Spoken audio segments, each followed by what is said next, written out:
lembrando que toda segunda-feira às 8 da manhã tem live do pastor Ed Renekiewicz aqui no canal, hein? Então não esquece de se inscrever e de curtir esse vídeo. Então Jesus estabelece uma relação muito interessante, essa oração que fica pedindo para Deus ali, tentando convencer Deus a fazer uma coisa, é uma oração do contexto da idolatria, tipo, Deus não é um ídolo. Deus não é como os outros deuses, ou falsos deuses, ou como os ídolos, que precisam ser convencidos a fazer alguma coisa, né? Você precisa gritar muito, pedir muito, porque o ídolo, ele não existe. O ídolo é uma ficção, o ídolo é uma ilusão, o ídolo é uma projeção da imaginação humana. Isto é, o ídolo não existe. É por isso que você precisa falar, repetir, porque não existe, ele não vai ouvir nunca. Você vai pedir a vida inteira e não vai acontecer nada em resposta do ídolo, porque o ídolo não existe para responder você. Então por isso que você fala e não acontece nada. E Jesus está dizendo, ó, Deus não é um ídolo para você tratar ele dessa maneira, de você ficar falando e tentando convencê-lo a fazer alguma coisa boa para você. Jesus diz assim, olha, o seu pai já sabe o que você precisa antes mesmo de você pedir. Então, entra no seu quarto, fecha a sua porta e fica ali, porque o seu pai, que vê você em secreto, vai dar a você a recompensa.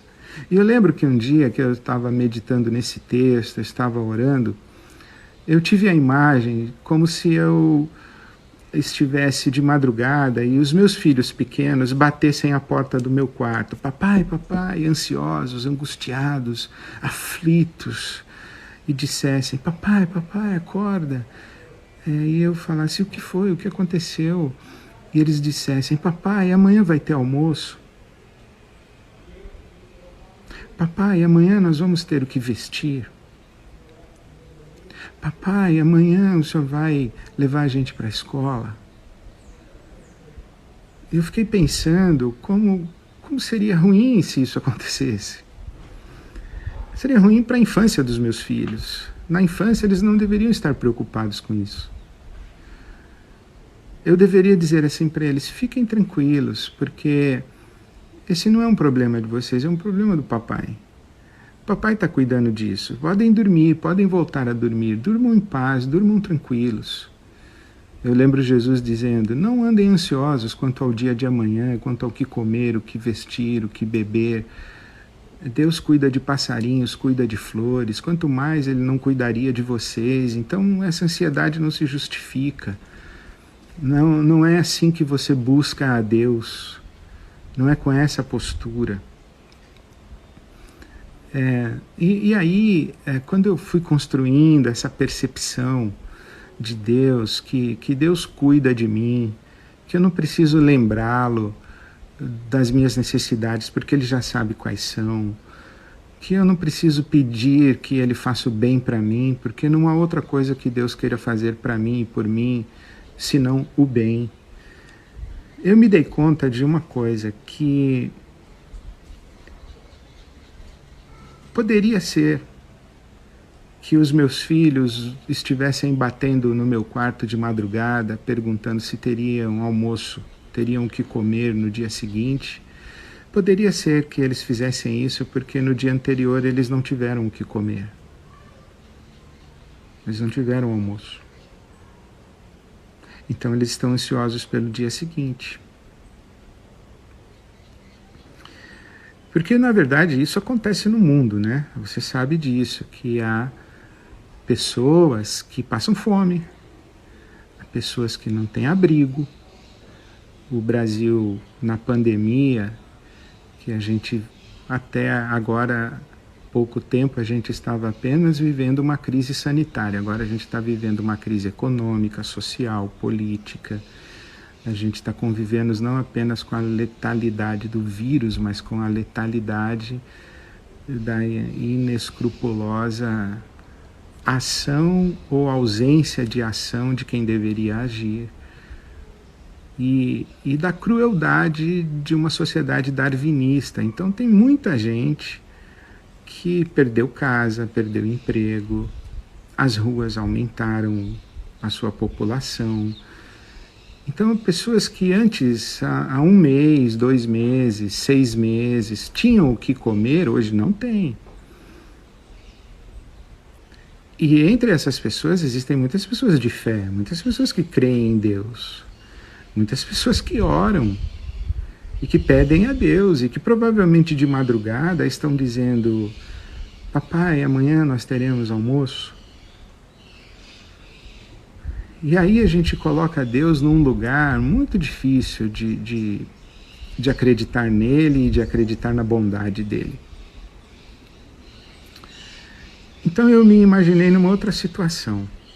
Eu me imaginei tendo que chamar os meus filhos e colocá-los sentados ao meu lado e tirá-los da infância para a vida adulta.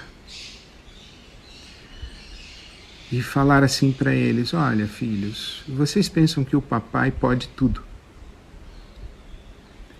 Porque acho que a criança tem essa sensação da onipotência do pai, a onipotência da mãe. Mamãe e papai podem tudo. E eu teria que dizer aos meus filhos o seguinte: o papai pode muita coisa, mas o papai não pode tudo. O papai não pode tudo. Ontem nós não tivemos o que comer, não foi porque o papai foi negligente, não foi porque o papai não ama vocês, não foi porque o papai não foi trabalhar, não foi porque o papai não cumpriu a responsabilidade dele. Ontem nós não tivemos o que comer porque o papai não pode tudo. Há coisas que acontecem no mundo, na vida, na nossa vida de família, na vida de vocês dois, que não dependem da vontade do papai apenas. Vocês pensam que o papai pode tudo, mas não é verdade. O papai não pode tudo.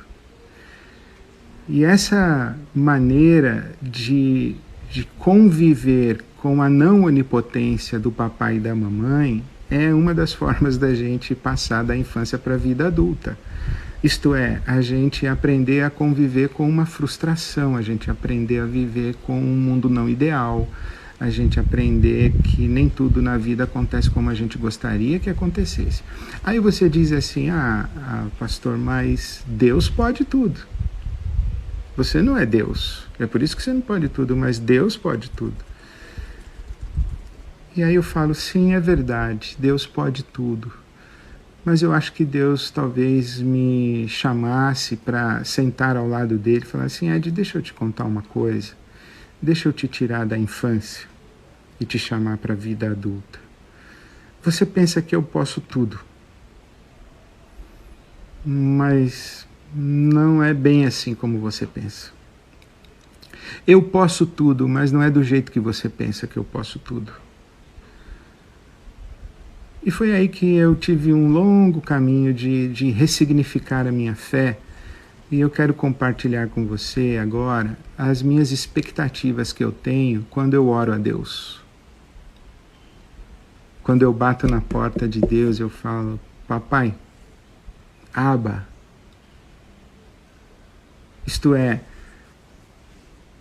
que expectativas eu tenho quando eu faço o que Jesus disse que eu devia fazer? Eu entro no meu quarto, fecho a minha porta e busco o meu pai que está em secreto. Expectativas eu tenho, o que eu vou fazer ali? Então, eu não estou dando para você uma regra, não estou dando a você o que é certo, do tipo, o certo é você orar assim, o certo para você pensar a respeito de Deus é assim. Eu nunca tenho essa pretensão. Tudo que eu tenho de desejo, de intenção é compartilhar com você a minha experiência dentro desse triângulo. Deus revelado por Jesus nas páginas da Bíblia Sagrada, iluminadas pelo Espírito Santo. Tanto as páginas da Bíblia Sagrada, quanto a face de Jesus, quanto a minha própria consciência, iluminadas pelo Espírito Santo, o que é o experimento de Deus e como experimento. Então eu quero contar para você isso, quero compartilhar isso com você. Minha expectativa na oração. Quando eu vou à oração, o que eu faço? Eu anotei pelo menos 7 coisas. A primeira coisa que eu faço, na minha oração, é acolher a minha finitude sem revolta. Acolher a finitude sem revolta é exatamente isso, é admitir que eu vivo num mundo onde existem limites. É finito, né? O que não tem limite é infinito ou é eterno. Mas eu não sou eterno e eu vivo num mundo e eu acolho a finitude. Eu acolho limites, isto é, eu não posso tudo, não pode tudo, e Deus também não pode tudo aqui. Deus também não pode tudo aqui. Há limites para Deus. Deus pode tudo, mas não pode tudo. Deus não pode transformar aço em espuma. Deus não pode criar um círculo quadrado, Deus não pode criar uma árvore de ferro. Então, assim, esse pode tudo, pode, mas não é bem tudo. Pode tudo, mas não pode tudo.